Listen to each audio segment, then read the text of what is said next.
ರಾಮಾಯ ರಾಮಭದ್ರಾಯ ರಾಮಚಂದ್ರಾಯ ವೇಧಸೇ ರಘುನಾಥಾಯ ನಾಥಾಯ ಸೀತಾಯ ಪತಯೇ ನಮಃ. ಮನೋಜವಂ ಮಾರುತತುಲ್ಯವೇಗಂ ಜಿತೇಂದ್ರಿಯಂ ಬುದ್ಧಿಮತಾಂ ವರಿಷ್ಠಂ ವಾತಾತ್ಮಜಂ ವಾನರಯೋತ್ತಮುಖ್ಯಂ ಶ್ರೀರಾಮದೂತಂ ಶರಣಂ ಪ್ರಪದ್ಯೆ. ನಾರಾಯಣಂ ನಮಸ್ಕೃತ್ಯ ನರಂ ಚೈವ ನರೋತ್ತಮಂ ದೇವೀಂ ಸರಸ್ವತೀಂ ವ್ಯಾಸಂ ತತೋ ಜಯಮುದೀರಯೇತ್. ವ್ಯಾಸಾಯ ಭವನಾಶಾಯ ಶ್ರೀಶಾಯ ಗುಣರಾಶೇ ಹೃದಯಾಯ ಶುದ್ಧವಿದ್ಯಾಯ ಮಧ್ವಾಯ ಚ ನಮೋ ನಮಃ. ತಪಸ್ವಾಧ್ಯಾಯ ಶುಶ್ರೂಷಾ ಕೃಷ್ಣಪೂಜಾರತಂ ಮುನಿಂ ವಿಶ್ವೇಶಮಿಷ್ಟದಂ ವಂದೇ ಪರಿವ್ರಾಟ್ ಚಕ್ರವರ್ತಿನಂ. ಶ್ರೀಗುರುಭ್ಯೋ ನಮಃ. ಓಂ ಅಥಾತೋ ಬ್ರಹ್ಮಜಿಜ್ಞಾಸಾ. ಓಂ. ಇವಾಗ ಅಧ್ಯಾಯ 19. ಅಧ್ಯಾಯ 18ರಲ್ಲಿ ನಾವು ಏನು ನೋಡಿದ್ದೇವೆ ಅಂತೇಳಿದರೆ, ಧರ್ಮರಾಜ ಧರ್ಮಾತ್ಮ, ಅವನ ಹೆಸರೇ ಧರ್ಮರಾಜ, ಧರ್ಮಾತ್ಮ ಎಂಬ ಧರ್ಮರಾಯನ ಮಗ ಧರ್ಮಾತ್ಮ. ಆಮೇಲಿಂದ ಯಾರಿಗೂ ಬೇಸರ ಕೂಡ ಮಾಡಿದವಲ್ಲ, ಹಿಂಸೆ ಅಂತೂ ಬಿಡಿ, ಬೇಸರ ಕೂಡ ಮಾಡಿದವಲ್ಲ. ಏನು ತನಗೆ ತೊಂದರೆ ಕೊಟ್ಟವರ ಹತ್ರ ಕೂಡ ಏನೋ ಒಳ್ಳೆ ಗುಣಗಳನ್ನು ಹುಡುಕ್ತಾ ಇರುವಂಥ ಧರ್ಮರಾಯ. ಅಂಥ ಧರ್ಮರಾಯನಿಗೆ 2 ಕೈಗಳು, ಒಂದು ಭೀಮ, ಇನ್ನೊಂದು ಅರ್ಜುನ, ಮಹಾಪರಾಕ್ರಮಿಗಳು. ಹಾಗಾದ್ದರಿಂದ ಪಾಂಡವರು ಮಹಾಪರಾಕ್ರಮಿಗಳಂತಾದರು, ಮಹಾಧರ್ಮಾತ್ಮರಂತಾದರು. ಭಗವಂತ ಶ್ರೀಕೃಷ್ಣನ ಅಭಯಹಸ್ತ ಅವರ ತಲೆ ಮೇಲೆ ಇದೆ ಅಂತ ಹೇಳಿದರೆ ಅವರು ಭಗವಂತನ ಮಾರ್ಗದರ್ಶನದಲ್ಲೇ ನಡೆಯುವವರಂತಾಯಿತು. ಹೀಗಿರುವಾಗ ಏನಂತೇಳಿದರೆ, ಅದು ಅಲ್ಲದೆ ವಯಸ್ಸಿನಲ್ಲಿ ಎಲ್ಲರಿಗಿಂತ ಹಿರಿಯ ರಾಜಕುಮಾರರಲ್ಲಿ. ಹಾಗಾಗಿ ಧೃತರಾಷ್ಟ್ರ ಸಂತೋಷದಿಂದಲೇ ಅವನನ್ನು ಯುವರಾಜನನ್ನಾಗಿ ಮಾಡಿದ. ಯಾರನ್ನು? ಧರ್ಮರಾಜನನ್ನು ಯುವರಾಜನನ್ನಾಗಿ ಮಾಡಿದ. ಇವರು ಯಾರು? ಅರ್ಜುನ ಮತ್ತು ಭೀಮ. ಇವರು ಯಥೇಚ್ಛವಾಗಿ ದಂಡಯಾತ್ರೆ ನಡೆಸಿ ಎಲ್ಲ ದುಷ್ಟ ರಾಜರುಗಳನ್ನೆಲ್ಲ ಸೋಲಿಸಿ ಅವರಿಂದ ಕಪ್ಪ ಕಾಣಿಕೆ ತಂದು ಧೃತರಾಷ್ಟ್ರನ ಬೊಕ್ಕಸವನ್ನು ಧನಕನಕಗಳಿಂದ ತುಂಬಿಸಿದರು ಅಂತ ಅದು ಒಂದು ಹೇಳಿದರು. ಹೀಗೆ ನಡೀತಾ ಇದೆ. ಯಾವುದು? ಧೃತರಾಷ್ಟ್ರ ರಾಜನಾಗಿಯೂ ಧರ್ಮರಾಜ ಯುವರಾಜನಾಗಿಯೂ ಭೀಮಾರ್ಜುನರು ತಮ್ಮ ಪರಾಕ್ರಮವನ್ನು ತೋರಿಸುತ್ತಾ ಏನು ಧೃತರಾಷ್ಟ್ರನ ಖಜಾನೆ ಇದೆ ತುಂಬಿ ತುಳುಕುತ್ತಾ ಇದೆ, ಅಲ್ಲಿವರೆಗಾಗಿದೆ. ಈಗ ಹೀಗಿರುವಾಗ ಅಧ್ಯಾಯ 19ಕ್ಕೆ ನಾವು ಈಗ ಪ್ರವೇಶ ಮಾಡ್ತಾ ಇದ್ದೀವಿ. ಹರಿ ಓಂ. ಏವಂ ಶುಭೋಚ್ಚ ಗುಣವತ್ಸು ಜನಾರ್ದನೇನ ಯುಕ್ತೇಷು ಪಾಂಡುಷು ಚರತ್ ಸ್ವಧಿಕಂ ಶುಭಾನಿ ನಾಸ್ತಿಕ್ಯ ನೀತಿಂ ಅಖಿಲಾಂ ಗುರುದೇವತಾದಿ ಸತ್ಸು ಅಂಜಸಾ ಏವ ಜಗೃಹು ಧೃತರಾಷ್ಟ್ರಪುತ್ರಾಃ. ನಿಮ್ಮಲ್ಲಿ ಸುಮಾರು ಜನರ ಹತ್ರ ಬಲಿಮಾರು ಮಠದ ಪುಸ್ತಕ ಇದೆ. ಬಲಿಮಾರು ಮಠದ ಈಗ 2ನೇ ಪುಸ್ತಕ, 1ನೇ ಪುಸ್ತಕ ಮುಗಿದು ಇವತ್ತು 19ನೇ ಅಧ್ಯಾಯ 2ನೇ ಪುಸ್ತಕ. ಇದೆಯಾ ಸುಲೋಚನಾ? ಕಡೆ ಉಂಡಾ? ಯಾರ ಹತ್ರ ಇದೆ? ಹಾಂ, ಸುರೂತ ಶ್ಲೋಕದ ಅರ್ಥ ಓದ್ಲಿ. ಪೂರ್ವೋಕ್ತ ಪ್ರಕಾರ ಶುದ್ಧ ಉತ್ತಮಗಳುಳ್ಳ ಶ್ರೀಕೃಷ್ಣನಿಂದ ಯುಕ್ತರಾದ ಪಾಂಡವರು ಅಧಿಕವಾಗಿ ಉತ್ತಮಗಳಾದ ಕರ್ಮಗಳನ್ನು ಮಾಡುತ್ತಿರಲು ಗುರುದೇವತಾ ಮೊದಲಾದ ಸಜ್ಜನರ ವಿಷಯದಲ್ಲಿಯೇ ಗುರುಗಳು ಇಲ್ಲ, ದೇವತೆಯೂ ಇಲ್ಲ ಇತ್ಯಾದಿಗಳನ್ನು ಪ್ರತಿಪಾದಿಸತಕ್ಕ ಸಾಟಿ ಇಲ್ಲದ ನಾಸ್ತಿಕ್ಯ ನೀತಿಶಾಸ್ತ್ರವನ್ನು ಧೃತರಾಷ್ಟ್ರನ ಮಕ್ಕಳು ಸ್ವೀಕರಿಸಿದರು. ವಸ್ತು ಜನಾರ್ದನೇನ ಯುಕ್ತೇಶು ಪಾಂಡೇಶು ಚರಸ್ವಧಿಕಂ ಶುಭಾನಿ ನಾಸ್ತಿಕ್ಯ ನೀತಿ ಮತುಲಾಂ ಗುರುದೇವತಾದಿ ಸತ್ಸಂಜಯಸೈವ ಜಗೃಹು ಧೃತರಾಷ್ಟ್ರಪುತ್ರಾಃ. ಏವಂ ಹೀಗೆ, ಈ ರೀತಿಯಾಗಿ. ಏವಂ ಶುಭೋಚ್ಚ ಗುಣವತ್ಸು. ಶುಭ ಅಂತೇಳಿದರೆ ಒಳ್ಳೆಯದು, ಶುಭ. ಉಚ್ಚ ಅಂತೇಳಿದರೆ ಪರಮಶ್ರೇಷ್ಠ, ಅದಕ್ಕೆ ಉಚ್ಚ ಅಂತಾರೆ. ಶುಭ ಮತ್ತು ಉಚ್ಚ, ಒಳ್ಳೆಯದು, ಒಳ್ಳೆ ಗುಣಗಳು ಮತ್ತು ಶ್ರೇಷ್ಠ ಗುಣಗಳು. ಗುಣವತ್ಸು ಅಂದರೆ ಗುಣಗಳಿಂದ ತುಂಬಿದ ಪಾಂಡವರು. ಶುಭ, ಉಚ್ಚ, ಗುಣವತ್ಸು. ಈ ರೀತಿ ಪಾಂಡವರು ಒಳ್ಳೆಯ ಗುಣಗಳಿಂದ, ಶುಭ ಗುಣಗಳಿಂದ ಮತ್ತು ಶ್ರೇಷ್ಠ ಗುಣಗಳಿಂದ ತುಂಬಿರಲು ಜನಾರ್ದನೇನ ಯುಕ್ತೇಶು, ಅವರ ಜತೆಗೆ ಇದ್ದಾನೆ ಜನಾರ್ದನ. ಶ್ರೀಕೃಷ್ಣ ಪರಮಾತ್ಮ ದ್ವಾರಕೆಯಲ್ಲಿ ಕೂತಿಲ್ಲ, ಪಾಂಡವರ ಜತೆಗೆ ಇದ್ದಾನೆ ಅನ್ನುವಂಥದ್ದು. ಸೊ ಜನಾರ್ದನೇನ ಅಂದರೆ ಭಗವಂತ ಶ್ರೀಕೃಷ್ಣ ಪರಮಾತ್ಮನಿಂದ ಯುಕ್ತೇಶು ಅಂದರೆ ಕೂಡಿಕೊಂಡಿರಲು. ಪಾಂಡುಷು, ಪಾಂಡುಷು ಅಂದರೆ ಪಾಂಡುನ ಮಕ್ಕಳು ಪಾಂಡವರು. ಚರತ್ ಸ್ವಧಿಕಂ, ಚರತ್ಸು ಅಧಿಕಂ, ಚರತ್ಸು ಅಧಿಕಂ ಶುಭಾನಿ ಅಂತೇಳಿದರೆ ಹೀಗೆ ಅಂದರೆ ಭಗವಂತನ ಮಾರ್ಗದರ್ಶನ ಅವರಿಗೆ ಸದಾ ಸಿಗ್ತಾ ಇದೆ. ಒಳ್ಳೆ ಗುಣಗಳು, ಶ್ರೇಷ್ಠ ಗುಣಗಳಿಂದ ತುಂಬಿದ ಪಾಂಡವರುಗಳು. ಹೀಗೆ ಅವರು ಚರತ್ಸು ಅಧಿಕಂ ಶುಭಾನಿ ಅಂತೇಳಿದರೆ, ಚರತ್ಸು ಅಂತೇಳಿದರೆ ದನ ಮೇಯುವುದು ಅಂತೇಳಿದರೆ, ಈ ಪಾಂಡವರು ಏನು ಮೇಯ್ತಾ ಇದ್ದಾರೆ ಅಂತೇಳಿದರೆ, ಯಾವ ರೀತಿ ನಡ್ಕೊಳ್ತಾ ಇದ್ದಾರೆ ಆಚರಣೆ ಅಂತೇಳಿದರೆ ಎಲ್ಲವೂ ಒಳ್ಳೆಯದೇ. ಒಳ್ಳೆಯದು ಬಿಟ್ಟು ಏನು ಅವರ ತಲೆಗೆ ಬರ್ತಾ ಇಲ್ಲ. ಎಲ್ಲ ಒಳ್ಳೊಳ್ಳೆ ವಿಚಾರಗಳು, ಶುಭ ವಿಚಾರಗಳು, ಶ್ರೇಷ್ಠ ವಿಚಾರಗಳು, ಭಗವಂತನನ್ನು ಪ್ರಸನ್ನಗೊಳಿಸುವ ವಿಚಾರಗಳಿಂದ ತುಂಬಿ ಏನು ಮಾಡ್ತಾ ಇದ್ದಾರೆ, ರಾಜ್ಯಾಡಳಿತದಲ್ಲಿ ಧೃತರಾಷ್ಟ್ರನಿಗೆ ನೆರವಾಗ್ತಾ ಇದ್ದಾರೆ. ಇದು ಒಂದು ಕಡೆಯಲ್ಲಿ ಪಾಂಡವರ ಕಥೆ ಅಂತಾದರೆ, ನಾಸ್ತಿಕ್ಯ ನೀತಿಂ ಅಖಿಲಾಂ ಗುರುದೇವತಾದಿ ಸತ್ಸು ಅಂಜಸ ಏವ ಜಗೃಹು ಧೃತರಾಷ್ಟ್ರಪುತ್ರಾಹ. ಇನ್ನೊಂದು ಕಡೆ ಇದು ಪಾಂಡುಷು ಆಗೋಯ್ತು, ನೋಡಿದ್ದೀವಿ ನಾವು ಪಾಂಡುವಿನ ಮಕ್ಕಳು ಹೇಗೆ ಇದ್ದಾರೆ ಅಂತ. ಇನ್ನೊಂದು ಕಡೆಯಲ್ಲಿ ಧೃತರಾಷ್ಟ್ರಪುತ್ರಾಹ ಧಾರ್ತರಾಷ್ಟ್ರಾಹ ಅಂತೇಳಿದರೆ, ಧೃತರಾಷ್ಟ್ರನ ಮಕ್ಕಳು ದುರ್ಯೋಧನಾದಿ ಕೌರವರು 101 ಜನ. ಅವರು ಹೇಗೆ ಇದ್ದರು ಅಂತೇಳಿದರೆ, ಗುರುದೇವತಾದಿ ಸತ್ಸು ಅಂತೇಳಿದರೆ ಗುರು ಮತ್ತು ದೇವತೆಗಳು ಅಂತೇಳಿದರೆ, ದೇವರು ಒಂದು ಕಡೆಯಲ್ಲಿ, ಗುರುಗಳು ಒಂದು ಕಡೆಯಲ್ಲಿ. ದೇವರನ್ನು ನಾವು ಯಜ್ಞ, ದಾನ, ತಪ ಅಂದರೆ ತಪ ಅಂತೇಳಿದರೆ ಸಂಧ್ಯಾ ವಂದನೆಯಿಂದ ಹಿಡಿದು ಅಗ್ನಿ ಕಾರ್ಯದಿಂದ ಹಿಡಿದು ಎಲ್ಲ ನಮೂನೆ ಪೂಜೆಗಳನ್ನು ತಪದಲ್ಲಿ ತಗೊಂಡ್ರೆ, ಆಮೇಲಿಂದ ಎಲ್ಲ ಯಜ್ಞಗಳನ್ನು ಯಜ್ಞದಲ್ಲಿ ತಗೊಂಡ್ರೆ, ಎಲ್ಲ ದಾನಗಳು ಅದನ್ನು ದಾನದಲ್ಲಿ ತಗೊಂಡ್ರೆ, ಯಜ್ಞ, ದಾನ, ತಪ ಇದು ಇಷ್ಟು ದೇವತೆಗಳಿಗೆ ಪ್ರೀತಿಗಾಗಿ ಮಾಡುವಂಥದ್ದು. ಯಾವುದು? ಯಜ್ಞ, ದಾನ, ತಪ. ಹೇಗೆ ನಾವು ದೇವತೆಗಳನ್ನು ಪ್ರೀತಿಸ್ತೇವೋ ಅಥವಾ ದೇವರಲ್ಲಿ ಭಕ್ತಿ, ಭಗವಂತನಲ್ಲಿ ಭಕ್ತಿ ಯಾವ ರೀತಿ ಇಡ್ತೇವೋ ಹಾಗೆಯೇ ಗುರುಗಳಲ್ಲಿ ಕೂಡ ಭಕ್ತಿ ಇಡಬೇಕು ಅಂತ. ಅಂದರೆ ಈಗ ಒಂದೊಂದೇ ಗುರುಗಳಂತೆಲ್ಲ, ಮೊದಲು ಗುರುಕುಲದಲ್ಲಿರುವಾಗ ಆ ವಿದ್ಯಾಭ್ಯಾಸ ಮಾಡುವಾಗ ಆ ಶಿಷ್ಯನಿಗೆ ಒಬ್ಬರೇ ಗುರುಗಳು. ಈಗ ಹಾಗೆ ಅಲ್ಲ. ಈಗ ನಮಗೆ ಏನು ಅಂತ ಹೇಳಿದ್ರೆ, ಈ ಒಂದು 7 ಪೇಪರು 10 ಪೇಪರ್ ಅಂತ ಹೇಳುವಾಗ 10 ಜನ ಪ್ರಾಧ್ಯಾಪಕರು ಬರ್ತಾರೆ. ಸೊ ಅಂತೇಳಿದರೆ ಅಂತೇಳಿದರೆ ಯಾವುದೇ ಒಂದು ಕೋರ್ಸ್ ಮಾಡುವಾಗ, ಈಗ ನಾವು ವಿದ್ವತ್ ಮಾಡುವಾಗ ನಮಗೆ 3 ವರ್ಷದಲ್ಲಿ 6 ಸೆಮೆಸ್ಟ್ರಲ್ಲಿ ಒಂದೊಂದು ಸೆಮೆಸ್ಟರಿಗೆ 7 ಪೇಪರ್ ಅಂದರೆ 7 6 42 ಪೇಪರು. 42 ಪೇಪರಿಗೆ ಕೆಲವೇ ಸಬ್ಜೆಕ್ಟ್ಸ್ಗೆ ಮಾತ್ರ ಅವರೇ ಪುನಃ ಲಾಸ್ಟ್ ಟೈಮ್ ಪ್ರಮಾಣ ಪದ್ಧತಿ ಹೇಳಿಕೊಟ್ಟವರು ಈ ಸಲ ತದ್ವೋದ್ಯೋಗ ಹೇಳಿಕೊಡ್ತಾ ಇದ್ದಾರೆ ಅಂತ ಹೇಳ್ಕೊಂಡು ಒಂದೊಂದು ಪೇಪರಿಗೆ ಆಗ ಹಿಂದಿನವರು ಸಿಕ್ಕಿದ್ದಾರೆ. ಇಲ್ಲದಿದ್ದರೆ 42 ಪೇಪರಿಗೆ ಸಾಮಾನ್ಯ 30 ಜನ ಪ್ರಾಧ್ಯಾಪಕರಿಂದ ಕನಿಷ್ಠ ನಾವು ಪಾಠ ಆಗಿದೆ ನಮಗೆ. ಸೊ ಹೀಗೆ ಅದು ಅಲ್ಲದೆ ಪ್ರವಚನಗಳು, ಬೇಕಾದಷ್ಟು ಪ್ರವಚನಗಳು ಲಭ್ಯವಾಗ್ತಾ ಇವೆ. ಈಗ ಅಂತೂ ಮನೆಯಲ್ಲಿ ಕೂತ್ಕೊಂಡೇ ನೀವು ಎಲ್ಲಿಯ ಪ್ರವಚನವನ್ನು ಕೇಳ್ಬೋದು. ತಿರುಪತಿಯಲ್ಲಿ ಆಗ್ತಾ ಇದೆ ಪ್ರವಚನ ಕೇಳ್ಬೋದು, ನವದೆಹಲಿಯಲ್ಲಿ ಆಗ್ತಾ ಇದೆ ಪೇಜಾವರ ಮಠದಲ್ಲಿ ಪ್ರವಚನ, ಇಲ್ಲೇ ಕೂತ್ಕೊಂಡು ಕೇಳ್ಬೋದು. ಸೊ ಎಲ್ಲಿ ಅಮೇರಿಕದಲ್ಲಿ ಆಗ್ತಾ ಇದೆ ಪುತ್ತಿಗೆ ಮಠದಲ್ಲಿ ಪ್ರವಚನ ಅಂತೇಳಿದರೂ ಇಲ್ಲೇ ಕೂತ್ಕೊಂಡು ಕೇಳ್ಬೋದು. ಸೊ ಹಾಗಿರುವಾಗ ಈ ಪ್ರವಚನ ನೀವು ಯಾರಿಂದ ಕೇಳ್ತೀರೋ ಅವರು ಕೂಡ ಗುರುಗಳೇ. ಸೊ ಹೀಗೆ ಅಂತೇಳಿದರೆ ಈಗ ಗುರುಗಳು ತುಂಬ ಜನ ಇದ್ದಾರೆ ಅಂತ ಲೆಕ್ಕ. ಸೊ ಹೀಗೆ ಗುರುಗಳನ್ನು ನಾವು ಏನು ಮಾಡಬೇಕು, ಭಕ್ತಿಯಿಂದ ನೋಡಬೇಕು. ದೇವತೆಗಳು. ಅದಲ್ಲದೆ ಮತ್ತು ಗುರುಮಠ ಅಂತ ಇರ್ತದೆ.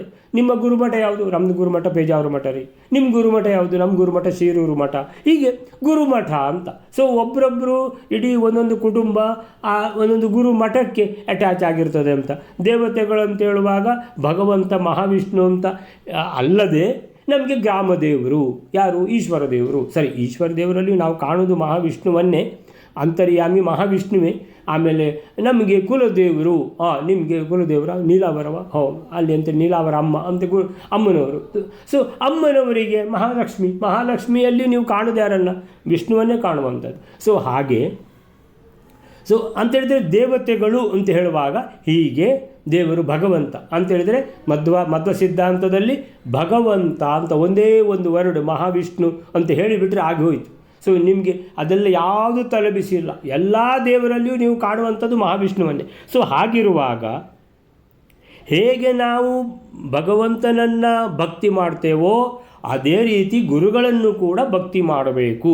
ಸೊ ಹಾಗೆ ಗುರುದೇವತಾದಿ ಸತ್ಸು ಅಂತೇಳಿದರೆ ಎಲ್ಲ ಸಜ್ಜನರಲ್ಲಿ ಗುರುಗಳು, ಆಮೇಲೆ ದೇವರು, ಆಮೇಲೆ ಎಲ್ಲ ಸಜ್ಜನರನ್ನು ನಾವು ಬಹಳ ಗೌರವದಿಂದ ನೋಡಬೇಕು ಅಂತ. ಸೊ ಹೀಗೆ ಗುರುದೇವತಾದಿ ಸತ್ಸು, ತಂದೆ ತಾಯಿ ಅಂತ ಹೇಳಿದರೆ ಎಲ್ಲ ಸಜ್ಜನರು ಅಂತ ಹೇಳುವಾಗ ಅದರಲ್ಲಿ ತಂದೆ ತಾಯಿ, ಬಂಧುಗಳು, ಹಿರಿಯರು ಎಲ್ಲ ಬಂದರು. ಸೊ ಎಲ್ಲ ಹಿರಿಯರನ್ನು ನಾವು ಗೌರವದಿಂದ ನೋಡಬೇಕು. ಸೊ ಗುರುದೇವತಾದಿ ಸತ್ಸು ಅಂತ ಪಾಂಡವರು ಒಂದು ಕಡೆಯಲ್ಲಿ ಹೇಳ್ತಾ ಇದ್ದರೆ, ಈ ಕೌರವರು ಏನು ಹೇಳ್ತಾ ಇದ್ದಾರೆ ಅಂತ ಹೇಳಿದರೆ, ಧೃತರಾಷ್ಟ್ರಪುತ್ರಾಹ ಗುರುದೇವತಾದಿ ಸತ್ಸು, ಗುರುಗಳನ್ನು, ದೇವತೆಗಳನ್ನು, ಸಜ್ಜನರನ್ನು ಯಾವ ರೀತಿ ನೋಡಬೇಕಂತ ಹೇಳಿದರೆ ಇವರು ನೋಡುವ ರೀತಿಯೇ ಬೇರೆ. ಅಂಜಸ ಏವ ಅಂತಿದೆ. ಗುರುದೇವತಾದಿ ಸತ್ಸು ಅಂಜಸ ಏವ ಅಂದರೆ ಏನು? ಸರಿಯಾಗಿ ಸರಿಯಾದ ರೀತಿಯಲ್ಲಿ ಗೌರವಪೂರ್ಣವಾಗಿ ಭಕ್ತಿಪೂರ್ಣವಾಗಿ ಭಗವಂತನ ಮೇಲೆ ಭಕ್ತಿ ಅಂತ ಹೇಳಿದರೆ ನಮಗೆ ಗೊತ್ತಿರಬೇಕು. ಮಹಾವಿಷ್ಣು ಅವನು ಸರ್ವೋತ್ತಮ, ಅವನು ಬ್ರಹ್ಮ, ರುದ್ರ, ಆಮೇಲಿಂದ ಇಂದ್ರ, ಎಲ್ಲ ದೇವತೆಗಳಿಂದಲೂ ಮೇಲೆ, ಅವರಿಂದ ಮೇಲೆ ಬ್ರಹ್ಮವಾಯುಗಳು ಅಂದರೆ ಜೀವೋತ್ತಮರು, ಆ ಜೀವೋತ್ತಮರಿಂದ ಮೇಲೆ ಲಕ್ಷ್ಮೀದೇವಿಗಿಂತ ಮೇಲೆ ಭಗವಂತ ಅಂತ ಸರಿಯಾದ ಅಂಜಸ ಅಂದರೆ ಈ ರೀತಿ ಸರಿಯಾದ ನಮಗೆ ತಿಳುವಳಿಕೆ ಗೊತ್ತಿರಬೇಕು. ಅದು ಅಂಜಸ ಅಂದರೆ ಹಾಗೆ. ಗುರುದೇವತಾದಿ ಸತ್ಸು, ಗುರುಗಳಲ್ಲಿ, ದೇವತೆಗಳಲ್ಲಿ, ಹಿರಿಯ ಸಜ್ಜನರಲ್ಲಿ ಅಂಜಸ ಏವ ಅಂದರೆ ಅವರವರ ಯೋಗ್ಯತೆಗೆ ಸರಿಯಾಗಿ ಏನಂತ ಹೇಳಿದರೆ ನಮ್ಮ ಭಕ್ತಿ ಕೂಡ ಹಾಗೇ ಇರಬೇಕು. ಇಲ್ಲ ಗುರುಗಳಲ್ಲಿಯೂ ಮತ್ತು ದೇವತೆಗಳಲ್ಲಿಯೂ ಕೂಡ ಒಂದೇ ಥರ ಭಕ್ತಿ ಇರಬೇಕಂತ ಹೇಳಿದ್ದಾರೆ. ಅಂದರೆ ಭಗವಂತನ ಮೇಲಿನ ಭಕ್ತಿ ಅನ್ನುವಂಥದ್ದು ಯಾವ ಕಷ್ಟ ಬಂದರೂ ನಮಗೆ ಭಗವಂತ ಅಂತ, ಏನು ಬಂದರೂ ಸಂಕಟ ಬಂದಾಗ ವೆಂಕಟರಮಣ ಅಂದರೆ ಸಂಕಟ ಇಲ್ಲದಿದ್ದಾಗಲೂ ವೆಂಕಟರಮಣ ಅಂತೇಳಿದರೆ ವೆಂಕಟರಮಣನನ್ನು ನಾವು ಬಿಡಲಿಕ್ಕೇ ಇಲ್ಲ. ಹಾಗೆ ಭಗವಂತ ಮಹಾವಿಷ್ಣು ಅಂದರೆ ವೆಂಕಟರಮಣ ಅಂದರೆ ಮಹಾವಿಷ್ಣು. ಸೊ ಹೀಗೆ ಭಗವಂತ ಎಲ್ಲರಿಗಿಂತ ಉತ್ತಮ. ಸೊ ಗುರುಗಳ ಸ್ಥಾನದಲ್ಲಿ ಗುರುಗಳಿರ್ತಾರೆ. ಸೊ ಹೀಗಿರುವಾಗ ಗುರುಗಳು, ಆಮೇಲೆ ದೇವರು, ಭಗವಂತ ಮತ್ತು ಸಜ್ಜನರು, ಸೊ ಎಲ್ಲರನ್ನೂ ಕೂಡ ಬಹಳ ಅಂತೇಳಿದರೆ ಭಕ್ತಿಯುತವಾಗಿ ನೋಡಬೇಕು ಅಂತ ಹೇಳ್ಕೊಂಡು ಪಾಂಡವರು ಹೇಳಿದರೆ, ಧೃತರಾಷ್ಟ್ರಪುತ್ರರಾದ ಕೌರವರು ಅವರು ಹೇಳುವುದೇ ಬೇರೆ. ಅವರೇನು ಹೇಳುವುದು? ನಾಸ್ತಿಕ್ಯ ನೀತಿ ಅಂದರೆ ದೇವರು ಭಗವಂತ ಅಂತ ಹೇಳಿದರೆ ಇಲ್ಲ ನಮಗೆ ರುದ್ರದೇವರೇ ಅಂತ, ನಾವು ರುದ್ರದೇವರನ್ನು ಬಿಟ್ಟು ಬೇರೆಯವರು ಪೂಜಿಸುವುದೇ ಇಲ್ಲ. ಅಲ್ಲ, ಮಹಾವಿಷ್ಣು ಸರ್ವೋತ್ತಮ.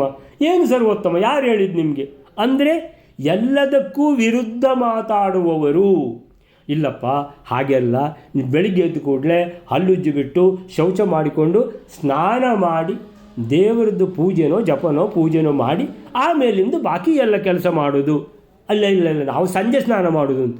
ಅರೆ, ಬ್ರಾಹ್ಮಣನಾದವನು ಸಂಜೆ ಸ್ನಾನ ಮಾಡೋದು ಅಂತ ಇಲ್ಲ, ಬೆಳಿಗ್ಗೆ ಸ್ನಾನ ಮಾಡಿ ಅವನು ಒಂದು 10 ಗಾಯತ್ರಿ ಜಪ ಆದರೂ ಮಾಡಬೇಕು ಅಂತ ಹೇಳಿದ್ರೆ, ಇಲ್ಲ ಗಾಯತ್ರಿ ಜಪ ಎಲ್ಲ ನಮ್ಮ ಅಪ್ಪನೂ ಮಾಡಲಿಲ್ಲ, ನಮ್ಮ ಅಜ್ಜನೂ ಮಾಡಲಿಲ್ಲ ಅಂದರೆ ನಾನು ಮಾಡೋದಿಲ್ಲ, ಇಲ್ಲ ನಮ್ಮ ಅಪ್ಪ ಮಾಡಿದ್ದಾರೆ ಆದರೂ ನಾನು ಮಾಡೋದಿಲ್ಲ, ಹೀಗೆ ಹೇಳುವವರು ಇದ್ದಾರೆ. ಸೊ ಹೀಗೆ ಇದಕ್ಕೆ ಈ ರೀತಿ ಮಾತಾಡುವವರಿಗೆ ಏನು ಹೇಳಬೇಕು ಅಂತ ಹೇಳಿದರೆ, ನಾಸ್ತಿಕ್ಯ ನೀತಿಂ ಅಖಿಲಾಂ, ಎಲ್ಲದಕ್ಕೂ ಕೂಡ ವಿರುದ್ಧ ಮಾತಾಡುವವರು ಅಂದರೆ ಅವರನ್ನು ನಾಸ್ತಿಕರು, ಇದು ನಾಸ್ತಿಕ್ಯ ನೀತಿ ಅಂತ ಹೇಳ್ತಾರೆ. ಹಾಗಾದರೆ ಈ ಧೃತರಾಷ್ಟ್ರನ ಮಕ್ಕಳು, ಅವನು ಹೇಗಿದ್ದರೂ ಕುರುಡನಾದರೂ ಅವನಿಗೆ ಒಂದು ಧರ್ಮರಾಜನಲ್ಲಿರುವಂಥ ಒಳ್ಳೆಯ ಗುಣಗಳನ್ನು ಗುರುತಿಸುವಂತಹ ಒಂದು ಏನು ಸಾಮರ್ಥ್ಯ ಆದರೂ ಇತ್ತು. ಆದರೆ ಈ ಕೌರವ ದುರ್ಯೋಧನ ದುಶ್ಯಾಸನಾದಿಗಳಿಗೆ ಅದೂ ಇಲ್ಲ. ಅಂದರೆ ಎಲ್ಲದಕ್ಕೂ ವಿರುದ್ಧ ಮಾತಾಡುವುದೇ, ಯಾರನ್ನೂ ಕೂಡ ಅಂತ ಹೇಳಿದರೆ ಗುರುಗಳನ್ನು, ಅಲ್ಲಿ ಗುರುಗಳು ಅವರು ಯಾವಾಗ ನಮಗೆ ವಿದ್ಯಾಭ್ಯಾಸ ಹೇಳಿಕೊಟ್ರೋ ಬೇಕಾದಷ್ಟು ಅವರಿಗೆ ಮರ್ಯಾದೆ ಎಲ್ಲ ಕೊಟ್ಟಿದ್ದೇವೆ, ಸಂಭಾವನೆ ಕೊಟ್ಟಿದ್ದೇವೆ, ಇನ್ನೆಂಥದ್ದು ನಮಸ್ಕಾರ ಕೊಡೋದು, ಅದು ವಿದ್ಯೆ ಕಲಿತ ಆಗಿ ಹೋಗಿದೆ. ಅದು ಇನ್ನೀಗ ನಾವೇನು ಪುನಃ ಶಾಲೆಗೆ ಹೋಗ್ತೇವ, ಅವ್ರಿಗೆ ಯಾಕೆ ನಮಸ್ಕಾರ ಕೊಡಬೇಕು? ಅಂದರೆ ಈ ರೀತಿ ಮಾತಾಡುವವರು ನಾಸ್ತಿಕ್ಯ ನೀತಿಂ ಅಖಿಲಾಂ, ಶುರುವಿಂದ ಕಡೆವರೆಗೆ ಅಖಿಲಾಂ ನಾಸ್ತಿಕ್ಯ ನೀತಿಂ. ಗುರುಗಳು ಅಂತ ಇಲ್ಲ, ದೇವತೆಗಳು ಅಂತ ಇಲ್ಲ, ಆಮೇಲೆ ಸತ್ಸು ಹಿರಿಯರು ಅಂತ ಇಲ್ಲ. ಯಾರು ಹಿರಿಯರು? ಯಾಕೆ ಹಿರಿಯರು? ಹಿರಿಯರಿಗೆ ಯಾಕೆ ನಮಸ್ಕಾರ ಕೊಡಬೇಕು? ವಯಸ್ಸಾದಗಳೇ ಕತ್ತೆಗೂ ವಯಸ್ಸಾಗ್ತದೆ ಅಂತ ಈ ಥರ ಮಾತಾಡೋರಿದ್ದಾರೆ. ಅಂದರೆ ಹಿರಿಯರ ಎದುರುಗಡೆ ನೀವು ಯಾರಾದರೂ ಈ ರೀತಿ ಮಾತಾಡಿದರೆ ಅವರಿಗೆ ಮತ್ತೆ ಹೊಡೆಯೋದು ಬೇಕಾ? ಅವರನ್ನು ಕೊಲ್ಲಬೇಕಾ? ಕೊಲ್ಲುವುದೇ ಬೇಡ, ಈ ರೀತಿ ಮಾತಾಡಿದರೆ ಸಾಕು. ಅಂದರೆ ಕತ್ತೆಗೂ ವಯಸ್ಸಾಗ್ತದೆ ಅಂತ ಹೇಳಿಬಿಟ್ರೆ ಸಾಕು ಅವರ ಎದುರುಗಡೆ, ಇನ್ನು ಅವರನ್ನು ಕೊಲ್ಲುವುದೇ ಬೇಡ, ಅದು ಈಕ್ವಲ್ ಟು ಕಿಲ್ಲಿಂಗ್. ಸೊ ಹೀಗೆ ಈ ರೀತಿ ಮಾತಾಡುವವರಿಗೆ ಅಂತೇಳಿದರೆ ಅಂಥವರು ಎಲ್ಲ ಹುಟ್ಟುತ್ತಾರೆ. ಅಂದರೆ ಅಯ್ಯೋ ಅಂಥವ್ರು ಹುಟ್ಟುತ್ತಾರೆ ಅಂತ ಹೇಳ್ಕೊಂಡು ನಾವು ಅಳ್ತಾ ಕೂತ್ಕೊಳ್ಳೋದು ಅಲ್ಲ. ಏನು ಹೇಳಬೇಕು ಇದಕ್ಕೆಲ್ಲ ಅಂತ ಹೇಳಿದರೆ ಯಾವುದು ಆಯ್ತು. ಸೊ ಇದಕ್ಕೆಲ್ಲ ಏನು ಹೇಳಬೇಕಂತ ಹೇಳಿದರೆ ಯಾವುದು ಪತ್ನಿ, ಮಕ್ಕಳು, ಗೃಹ, ಇದೆಲ್ಲ ಏನಂದರೆ ಋಣಾನುಬಂಧ ರೂಪೇಣ ನಾವು ಪಡ್ಕೊಂಡು ಬಂದದ್ದು ಇಷ್ಟೇ ಅಂತ ತಿಳ್ಕೊಳ್ಬೇಕು. ಇದು ಹೆಚ್ಚಿನವರ ಅನುಭವದಲ್ಲಿ ಬಂದಿರುವಂಥದ್ದು. ನಮ್ಮ ಮನೆಯಲ್ಲಿ ಕೂಡ ಇದು ನಾಸ್ತಿಕ್ಯ ನೀತಿ ನಡೀತಾ ಉಂಟು ಸ್ವಲ್ಪ ಮಟ್ಟಿಗೆ. ಅಂದರೆ ಕೆಲವರು ಮನೆಯಲ್ಲಿ 10%, ಕೆಲವ್ರ ಮನೆಯಲ್ಲಿ 20%, ಕೆಲವ್ರ ಮನೆಯಲ್ಲಿ 80% ನಾಸ್ತಿಕ್ಯ ನೀತಿಯೇ ಇದೆ ಅಂತ ಹೇಳಿದರೆ ಅವ್ರಿಗೆ ಎಷ್ಟು ಬೇಜಾರಾಗಲಿಕ್ಕಿಲ್ಲ. ಅಂದರೆ ಅವ್ರು ಏನು ತಿಳ್ಕೊಳ್ಬೇಕು? ದೇವರು ಕೊಟ್ಟದ್ದು ಅನುಭವಿಸಬೇಕು, ಋಣಾನುಬಂಧ ರೂಪೇಣ ಬಂದಿದೆ, ಅನುಭವಿಸಲೇಬೇಕು. ನಿಮಗೆ ಬೇರೆ ಏನು ದಾರಿಯೇ ಇಲ್ಲ, ಅನುಭವಿಸಬೇಕು. ಆದರೆ ಅನುಭವಿಸುವಾಗ ದೇವರು ಕೊಟ್ಟದ್ದು ನಾನು ಅನುಭವಿಸ್ತೇನೆ. ನನ್ನ ಹಣೆಯಲ್ಲಿ ಬರೆದದ್ದು ನಾನು ಮಾಡಿದ್ದಕ್ಕೆ ಮಾತ್ರ, ಇನ್ನೊಬ್ಬರು ಮಾಡಿದ್ದಕ್ಕೆ ನನಗೇನೂ ಕೊಡುವುದಿಲ್ಲ ದೇವರು. ಸೊ ನಾನು ಮಾಡಿದ ಜನ್ಮಾಂತರಗಳಲ್ಲಿ ಮಾಡಿದ ಕರ್ಮಕ್ಕೆ ಇದು ಈ ರೀತಿಯಲ್ಲ, ಈ ರೀತಿ ಬಂದಿದೆ ಅಂತ ತಿಳ್ಕೊಳ್ಬೇಕು. ಸೊ ಈ ರೀತಿ ಧೃತರಾಷ್ಟ್ರ ಪುತ್ರರು ನಾಸ್ತಿಕ್ಯ ನೀತಿ ಅಂದರೆ ಸೂರ್ಯೋದಯದಿಂದ ಸೂರ್ಯಾಸ್ತಮಾನದವರೆಗೂ ರಾತ್ರಿ ಇಡೀ ಇವ್ರದ್ದು ಏನಂದರೆ ನಾಸ್ತಿಕ್ಯ ನೀತಿಯೇ. ಅಖಿಲಾಂ, ಗುರುಗಳಂತಿಲ್ಲ, ದೇವತೆಗಳಂತಿಲ್ಲ, ಸಜ್ಜನರು ಅಂತಿಲ್ಲ. ಗುರು ದೇವತಾದಿ ಸತ್ಸು ಅಂದರೆ ಸಜ್ಜನರಲ್ಲಿ ಇವರಿಗೆ ಯಾರ ಮೇಲೂ ಕೂಡ ಒಂದು ಗೌರವನೂ ಇಲ್ಲ, ಭಕ್ತಿನೂ ಇಲ್ಲ. ಸೊ ಅಂಥವರಿಗೆ ಅಂದರೆ ಅಂಜಸ ಅಂದ್ರೇನು? ಅಂಜಸ ನಾಸ್ತಿಕ್ಯ ನೀತಿ ಅಂತ. ಅಂದರೆ ಅಂಜಸ ಸರಿಯಾಗಿ ನೀನಿರಬೇಕು. ಹೌದು, ಸರಿಯಾಗಿ ವಿರುದ್ಧವೇ ಮಾತಾಡೋದು ಅಂತ. ಸರಿಯಾಗಿ ಅಂತ ಹೇಳಿದರೆ ಧರ್ಮ ಪ್ರಕಾರ ಅಂತಲ್ಲ, ಸರಿಯಾಗಿ ವಿರುದ್ಧ ಮಾತಾಡುವವರು ನಾವು. ಹಾಗೆ ಅಂಜಸ ಜಗೃಹು, ನಾಸ್ತಿಕ್ಯ ನೀತಿಯನ್ನೇ ಜಗೃಹು ಅಂದರೆ ಸ್ವೀಕಾರ ಮಾಡಿದರು. ಅಂದರೆ ಅವರಿಗೆ ಅವರ ಹತ್ರ ಬೇರೆ ಯಾವ ಗುರುಗಳ ಮೇಲೆ ಭಕ್ತಿ, ದೇವರ ಮೇಲೆ ಭಕ್ತಿ, ಹಿರಿಯರ ಮೇಲೆ ಗೌರವ, ಇದು ಯಾವುದು ಅವರ ಡಿಕ್ಷನರಿಯಲ್ಲೇ ಇಲ್ಲ. ಈ ರೀತಿ ಒಂದು ಕತೆ ಏನು ಅಂದರೆ ಮಹಾಭಾರತ ಅಂತ ಅದಕ್ಕೆ ಹೇಳೋದು. ಮಹಾಭಾರತ ಅಂದರೆ ಹೀಗೆ ಉಂಟು. ಅಂದರೆ ಒಂದು ನಾಣ್ಯದಲ್ಲಿ 2 ಮೈ ಇದೆ. ಒಂದು ಮೈ ಪಾಂಡವರಾದರೆ ಇನ್ನೊಂದು ಮೈ ಕೌರವರು. ಅಂದರೆ ಯಾವುದೇ ನಾಣ್ಯ ತಗೊಳ್ಳಿ ಹೀಗೇನೇ ಇರೋದು, ಯಾವುದೇ ಮನೆ ತಗೊಳ್ಳಿ ಹೀಗೇನೇ ಇರೋದು ಅಂತೇಳಿದರೆ ಒಳ್ಳೆಯದು ಇದೆ, ಕೆಟ್ಟದ್ದು ಇದೆ ಅಂತೇಳಿದರೆ ಕೆಲವ್ರ ಮನೆಯಲ್ಲಿ ಒಳ್ಳೆಯದು ಜಾಸ್ತಿ ಇದೆ, ಕೆಟ್ಟದ್ದು ಕಡಿಮೆ ಇದೆ. ಕೆಲವ್ರ ಮನೆಯಲ್ಲಿ ಕೆಟ್ಟದೇ ಜಾಸ್ತಿ ಇದೆ, ಒಳ್ಳೆಯದು ಕಡಿಮೆ ಇದೆ. ಎಲ್ಲ ಪ್ರಾರಬ್ಧ ಕರ್ಮದ ಪ್ರಕಾರ. ಹೀಗೆ ಮಂಗಳಕರವಾದ ಶ್ರೇಷ್ಠ ಗುಣಗಳಿಂದ ಕೂಡಿದ ಶುಭ, ಮಂಗಳಕರ ಅಂದರೆ ಶುಭ. ಉಚ್ಚ ಗುಣ ಅಂತ ಹೇಳಿದರೆ ಶ್ರೇಷ್ಠ ಗುಣಗಳಿಂದ ವತ್ಸು ಅಂದರೆ ಕೂಡಿದವರಾಗಿ, ಜನಾರ್ದನೇನ ಯುಕ್ತೇಶು ಪಾಂಡವರು ಜನಾರ್ದನನಾದ ಶ್ರೀಕೃಷ್ಣನೊಂದಿಗೆ ವಿಶೇಷವಾಗಿ ಎಲ್ಲ ಶುಭ ಕಾರ್ಯಗಳು ಶುಭ ವಿಚಾರಗಳನ್ನೇ ಚರತ್ಸು ನಡೆಸುತ್ತಿದ್ದಾಗ, ಯಾರು? ಪಾಂಡವರು. ಗುರುಗಳು ದೇವತೆಗಳು ಮೊದಲಾದ ಸಜ್ಜನರ ವಿಷಯದಲ್ಲಿ ಬಹಳ ಒಳ್ಳೆಯ ವರ್ತನೆ, ಗೌರವ ಭಕ್ತಿಯ ವರ್ತನೆ ಅವರು ನಡೆಸುತ್ತಿದ್ದರೆ, ಇನ್ನೊಂದು ಕಡೆ ಕೌರವರು ಧೃತರಾಷ್ಟ್ರಪುತ್ರಾಹ ಅವರು ಗುರುಗಳ ಮಟ್ಟಿಗೆ ದೇವತೆಗಳ ಮಟ್ಟಿಗೆ ಸಜ್ಜನರ ವಿಷಯದಲ್ಲಿ ಅತಿ ಕೆಟ್ಟದಾದ ನಾಸ್ತಿಕ್ಯ ನೀತಿಯನ್ನು ಕೈಗೊಂಡರು ಅಂತೇಳಿದರೆ, ಹೀಗೆ ಶ್ರೀಕೃಷ್ಣ ರಕ್ಷಿತರಾದ ಪಾಂಡವರದ್ದು ಪರಮ ಆಸ್ತಿಕ್ಯ ನೀತಿಯಾದರೆ, ಶಕುನಿ ನೇತೃತ್ವದ ಕೌರವರದ್ದು ಪರಮ ನಾಸ್ತಿಕ್ಯ ನೀತಿಯಾಯಿತು.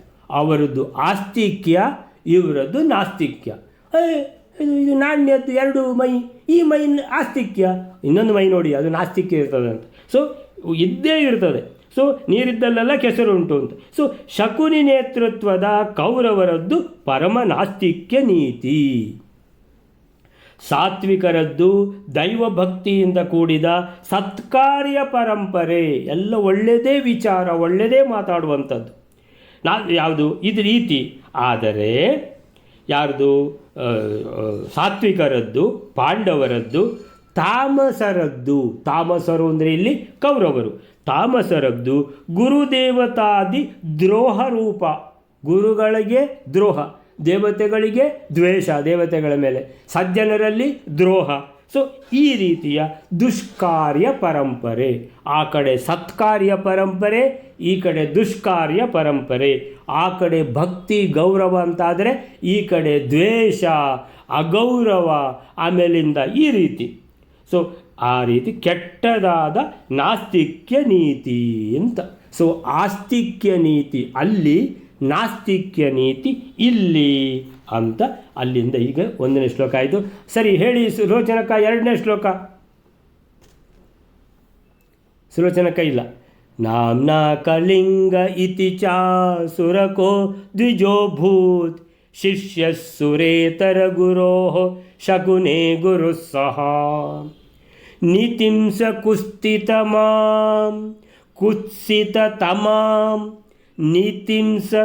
ಕುತ್ಸಿತತಮಾಂ ಧೃತರಾಷ್ಟ್ರಪುತ್ರೇಷು ಆಧಾತ್ ರಹೋ ವಚನತಃ ಶಕುನೇ ಸಮಸ್ತಾಂ.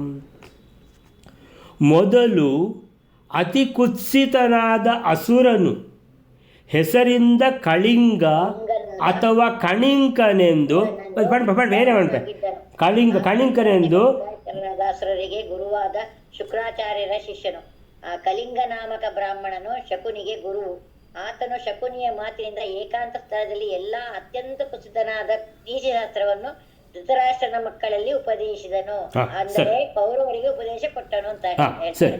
ಸೊ ಈಗ ಏನು ಪ್ರಶ್ನೆ ಅಂತ ಹೇಳಿದ್ರೆ, ಈ ಧೃತರಾಷ್ಟ್ರ ಪುತ್ರರಿಗೆ ಇಂತಹ ನಾಸ್ತಿಕ್ಯ ನೀತಿ ಹೇಳಿಕೊಟ್ಟದ್ದು ಯಾರು ಅಂತ ಪ್ರಶ್ನೆ.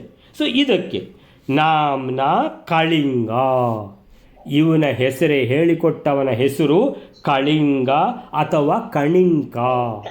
ಇವನು ಅಸುರಕಃ ಅಂತ ಹೇಳಿದರೆ ಇವನು ರಾಕ್ಷಸ.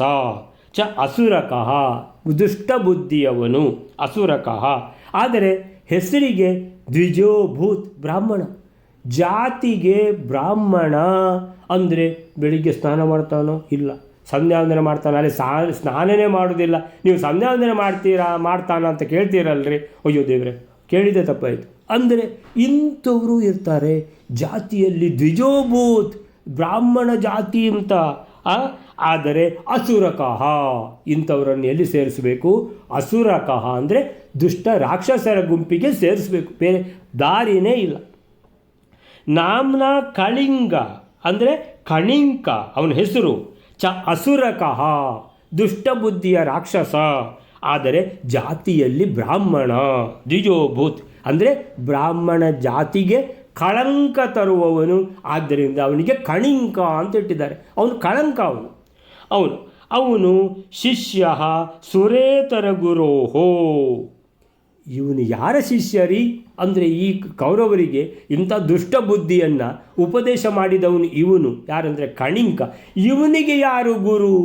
ಇವನು ಯಾರಿಂದ ಇವನು ಕಲ್ತದ್ದು ಅಂತ ಕೇಳಿದರೆ ಅಂದರೆ ಸುರೇತರ ಗುರೋಹೋ, ದೇವತೆಗಳದ್ದಲ್ಲ, ಇನ್ನೊಂದು ದೇವತೆಗಳು ಅಲ್ಲ, ಇನ್ನೊಂದು ಅಂತ ಹೇಳಿದರೆ ರಾಕ್ಷಸರು. ದೇವತೆಗಳು ಮತ್ತು ರಾಕ್ಷಸರು ಅಂತ. ಸೊ ದೇವತೆಗಳಲ್ಲ, ಸುರೇತರ ಅಂದರೆ ದೇವತೆಗಳಲ್ಲ ಅಂತ. ಅಂದರೆ ರಾಕ್ಷಸರ ಗುರು ಯಾರು? ಶುಕ್ರಾಚಾರ್ಯ. ಶುಕ್ರಾಚಾರ್ಯರು ಇವನಿಗೆ ಗುರು. ಶುಕ್ರಾಚಾರ್ಯರು ಇವನಿಗಿಂತ ಎಷ್ಟೋ ಬೆಟರ್ ಇದ್ದರು. ಒಳ್ಳೆಯವರಿಗೆ ಸ್ವಲ್ಪ ಅವರು ಗೌರವ ಕೊಡ್ತಿದ್ರು. ಈ ಮನುಷ್ಯ ಪಕ್ಕಾ ಇವನು ಮಹಾಕಪಟಿ. ಆಯ್ತಲ್ಲ. ನಂತರ ಸುರೇತರ ಗುರೋಹೋ ಅಂದರೆ ಶುಕ್ರಾಚಾರ್ಯರ ಶಿಷ್ಯ ದ್ವಿಜೋಭೂತ್ ಶಿಷ್ಯ. ಸುರೇತರ ಗುರೋಹೋ ಶಕುನೇರ್ ಗುರು ಸಹ. ಇನ್ನೊಂದು ಗುರು ಇದ್ದಾನೆ ಇವನಿಗೆ. ಯಾರು ಅಂತ ಹೇಳಿದ್ರೆ ಶಕುನಿ. ಓ ಶಕುನಿ ಇವನಿಗೆ ಗುರುವಾ? ಗೊತ್ತಾಯ್ತು ಬೇಡಿ ಅಂತ. ಅಂದರೆ ಮತ್ತೆ ಇನ್ನೇನು ಮಾತಾಡೋದು ಬೇಡ ಅಂದರೆ ಶಕುನಿ ಇವನಿಗೆ ಗುರು ಅಂತ ಹೇಳಿದ ಮೇಲೆ ಇನ್ನು ಮಾತಾಡೋದು ಬೇಡ ಅಂತೆಲ್ಲ ಗೊತ್ತಾಗ್ಬಿಡ್ತು ನಮಗೆ ಅಂತ. ಅಂದರೆ ಇವನಿಗೆ ಒಂದು ಗುರು ಶಕುನಿ, ಇನ್ನೊಂದು ಗುರು ಶುಕ್ರಾಚಾರ್ಯ. ಇವನು ಯಾರು? ಇವ ಕಣಿಂಕ ಅಂತ ಹೆಸರು. ಕಳಿಂಗ ಅಥವಾ ಕಣಿಂಕ ಅಂತ ಹೆಸರು. ಇವನು ಏನು ಮಹಾದುಷ್ಟ ಬುದ್ಧಿಯ ರಾಕ್ಷಸ, ಜಾತಿಯಲ್ಲಿ ಬ್ರಾಹ್ಮಣ. ಆಯಿತಾ? ಸಹ ಇವನು ನೀತಿಂ ಅಂದರೆ ಯಾವ ನೀತಿ ಇದು ನಾಸ್ತಿಕ್ಯ ನೀತಿಂ. ಮೊದಲನೇ ಶ್ಲೋಕದಲ್ಲಿ ಬಂದಿದೆ ನಾಸ್ತಿಕ್ಯ ನೀತಿಂ.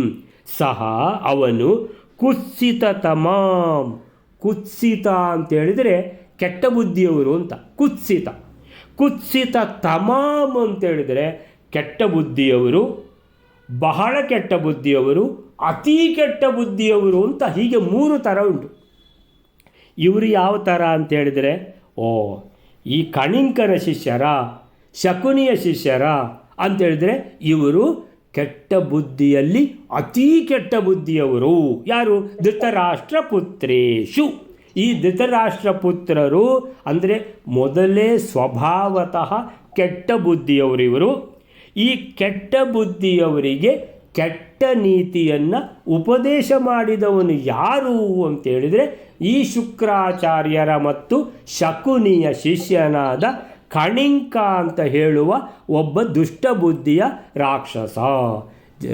ಜಾತಿಯಲ್ಲಿ ಮಾತ್ರ ಬ್ರಾಹ್ಮಣ ಜಾತಿಯವನಾಗಿ ಬ್ರಾಹ್ಮಣ ಜಾತಿಗೆ ಕಳಂಕ ತರುವಂತಹ ಇದೊಂದು ಪ್ರಾಣಿ ಅಂತ ಹೇಳಬೇಕು. ಇದಕ್ಕೆ ನೀತಿಂಸ ಕುತ್ಸಿತ ತಮಾಂ ಧೃತರಾಷ್ಟ್ರ ಪುತ್ರೇಶು ಆದಾತ್ ರಹೋ.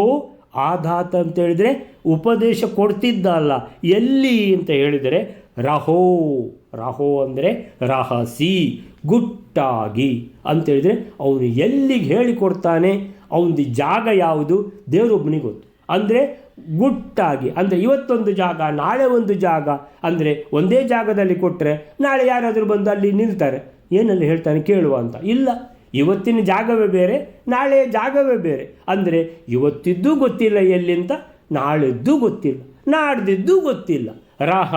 ರಹ ಅಂದರೆ ರಹಸಿ, ರಹಸ್ಯವಾಗಿ ಅಂತ ಅರ್ಥ. ಕನ್ನಡದಲ್ಲಿ ರಹಸ್ಯವಾಗಿ, ಅದು ಸಂಸ್ಕೃತದಲ್ಲಿ ರಹೋ. ಆದಾತ್ ಉಪದೇಶ ಕೊಡ್ತಾ ಇದ್ದ. ಇದು ಇದು ಇದು ಇದು ಯಾರು ಹೇಳಿಕೊಟ್ಟದು ಅವನಿಗೆ ಅಂತೇಳಿದರೆ ಅವನ 2ನೇ ಗುರು ಇದ್ದಾರಲ್ಲ, ಶಕುನೇ ವಚನತಃ ಶಕುನಿ ಎಲ್ಲ ಹೇಳಿಬಿಟ್ಟಿದ್ದಾನೆ. ನೋಡಪ್ಪ, ನೀನೆಲ್ಲ ಈ ಥರ ಬುದ್ಧಿ ಹೇಳಿಕೊಡ್ತಾ ಇದೆಯಲ್ಲ, ಎಷ್ಟು ಬೇಕಾದರೂ ಹೇಳಿಕೊಡು, ತೊಂದರೆ ಇಲ್ಲ. ಆದರೆ ಯಾರಿಗೂ ಗೊತ್ತಾಗಬಾರ್ದು. ಯಾರಿಗೆ? ಆ ಭೀಷ್ಮಾಚಾರ್ಯರಿಗೆ ಗೊತ್ತಾಗಬಾರ್ದು, ದ್ರೋಣಾಚಾರ್ಯರಿಗೆ ಗೊತ್ತಾಗಬಾರ್ದು, ಕೃಪಾಚಾರ್ಯರಿಗೆ ಗೊತ್ತಾಗಬಾರ್ದು, ಧೃತರಾಷ್ಟ್ರನಿಗೆ ಗೊತ್ತಾಗಬಾರ್ದು, ಗಾಂಧಾರಿಗೂ ಗೊತ್ತಾಗಬಾರ್ದು, ಕುಂತಿಗೆ ಮತ್ತು ಪಾಂಡವರಿಗಂತೂ ಗೊತ್ತಾಗಲೇಬಾರದು. ಹೀಗೆ ರಹಸಿ ಅಂದರೆ ವಿದುರನಿಗೆ ಅಯ್ಯೋ ಜನ್ಮದಲ್ಲಿ ಗೊತ್ತಾಗಬಾರ್ದು ವಿದುರನಿಗೆ.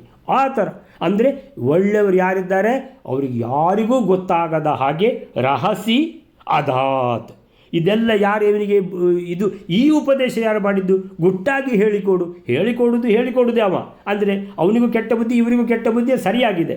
ಆದರೆ ಇದು ಈ ರೀತಿ ಗುಟ್ಟಾಗಿ ಹೇಳಿಕೊಡುವುದು ಅದು ಶಕುನಿ ಉಪದೇಶ ಮಾಡಿದ್ದಾನೆ. ಏನು ಹೇಳಿಕೊಡುದಿದ್ರೂ ಯಾರಿಗೂ ಗೊತ್ತಾಗಬಾರದು. ಸಮಸ್ತಾಂ, ಎಲ್ಲ ಕೆಟ್ಟ ಬುದ್ಧಿಯನ್ನು ಹೇಳಿಕೊಡು, ತೊಂದರೆ ಇಲ್ಲ, ಆದರೆ ರಹಸಿ ಅಂತೇಳಿದರೆ ಏನು ಹೇಳ್ತಾರೆ ಇದಕ್ಕೆ ಅಂತ ಹೇಳಿದರೆ, ಕಳಿಂಗ ಅಥವಾ ಕಣಿಂಕ ಎಂಬ ಹೆಸರಿನ ನಾಮ್ನ ಕಳಿಂಗ ಇತಿ ಅಸುರಕಃ, ಅಸುರ ಸ್ವಭಾವದ ದ್ವಿಜೋಭೂತ್, ಒಬ್ಬ ಬ್ರಾಹ್ಮಣ ಜಾತಿಯವ ಇದ್ದ, ಆ ಜಾತಿಗೆ ಕಳಂಕ ತರುವವ. ಅವನು ಅಸುರ ಗುರುಗಳಾದ ಶುಕ್ರಾಚಾರ್ಯರ ಶಿಷ್ಯ. ಅಸುರ ಗುರುಗಳಂದರೆ ಸುರೇತರ, ಸುರರಲ್ಲದ ಅಂದರೆ ಅಸುರರ ಗುರುಗಳಾದ ಶುಕ್ರಾಚಾರ್ಯರ ಶಿಷ್ಯ. ಮತ್ತು ಶಕುನಿಯ ಗುರು. ಶಕುನಿಯ ಗುರು, ಒಯ್ಯಮ್ಮ, ಶಕುನೇಹೆ ಗುರು ಅಂತೇಳಿದರೆ ಶಕುನಿ ಇವನಿಂದಲೇ ಕಲ್ತದ್ದು ಅಂತೇಳಿದರೆ ಶಕುನೇ ಗುರು ಅಂತೇಳಿದರೆ ಶಕುನಿಗೂ ಇವನು ಗುರು. ಶುಕ್ರಾಚಾರ್ಯರ ಶಿಷ್ಯ ಶಕುನೇಹೆ ಗುರು. ಶಕುನಿ ಎರಡನೇ ಗುರು ಅಲ್ಲ, ಶಕುನಿ ಏನಂತೇಳಿದ್ರೆ ಶಕುನಿ ಕೂಡ ಎಲ್ಲ ಕೆಟ್ಟ ಬುದ್ಧಿ ಕಲ್ತದ್ದು ಇವನಿಂದಲೇ ಅಂತೇಳಿದರೆ ಇವ ಮಹಾ ಕೆಟ್ಟ ಬುದ್ಧಿಯವ ಅನ್ನುವಂಥದ್ದು ಸ್ಪಷ್ಟ ಆಗೋಯಿತು. ಯಾಕಂದರೆ ಶಕುನಿಯನ್ನು ಮೀರಿಸುವವರೇ ಇಲ್ಲ ಅಂತ ಸಾಮಾನ್ಯವಾಗಿ ಎಲ್ಲರದು ಅನ್ನಿಸಿಕೆ, ಮಹಾ ಕೆಟ್ಟ ಬುದ್ಧಿಯವ ಅಂತ. ಅವನಿಗೂ ಗುರು ಅಂದರೆ ಈ ಕಳಿಂಗ. ಹಾಗಾದರೆ ಇವು ಆಲೋಚನೆ ಮಾಡಿ, ಇವು ಎಷ್ಟು ಕೆಟ್ಟ ಬುದ್ಧಿಯವ ಇರಲಿಕ್ಕಿಲ್ಲ ಅಂತ ಆಯ್ತಲ್ಲ. ಇವನು ಈ ಶಕುನಿಯ ಮಾತಿನಿಂದಾಗಿ ಅವನು ಗುಟ್ಟಾಗಿ ಅತ್ಯಂತ ಹೇಯವಾದ ಆ ನಾಸ್ತಿಕ್ಯ ನೀತಿಯನ್ನು ಕೌರವರಿಗೆ ಸಮಗ್ರವಾಗಿ ಉಪದೇಶ ಮಾಡಿದ. ಅಂದರೆ ಕೆಟ್ಟ ಬುದ್ಧಿ ಹೇಳಿಕೊಡುವುದರಲ್ಲಿ ಚಾಚೂ ತಪ್ಪದೆ ಎಲ್ಲ ಕೆಟ್ಟ ಬುದ್ಧಿಗಳನ್ನು ಉಪದೇಶ ಮಾಡಿದ. ಸೊ ಕಳಿಂಗ ಈ ಬ್ರಾಹ್ಮಣ ಶುಕ್ರಾಚಾರ್ಯರ ಶಿಷ್ಯನಾದ ರಾಕ್ಷಸ ಸ್ವಭಾವದ ಬ್ರಾಹ್ಮಣ. ಶಿಷ್ಯ ಶಕುನಿಯ ಮಾತಿನಂತೆ ಕೌರವರಿಗೆ ಕೆಟ್ಟದಾದ ನಾಸ್ತಿಕ್ಯ ನೀತಿಯನ್ನು ಉಪದೇಶಿಸಿದ.